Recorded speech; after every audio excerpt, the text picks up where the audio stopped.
Found a home that you love and you want to make an offer on it. What do you do next? Hey, what's going on, family? I'm back again with another episode of DAYQ. David answers your questions, where every week I answer your real estate related questions. The moment you find a home that you're interested in making an offer on, the first thing you should do is to send the listing details to your mortgage broker. At this point in time, you should have already been pre-approved for a loan by a mortgage provider. Remember, being pre-approved doesn't guarantee you'll get the mortgage. The moment your mortgage broker receives the listing details, he or she will now be able to let you know the maximum mortgage amount you'll be able to get for that particular listing.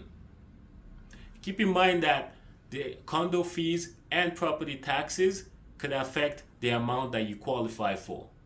At this point in time, your real estate agent should recommend how much the home is worth after comparing similar recent sales in the neighborhood.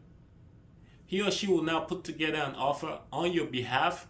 I recommend you include at least two conditions: a condition of financing and an inspection condition. I also recommend you have your deposit available and ready to go the moment your offer gets accepted. So that's it for this episode of DAYQ.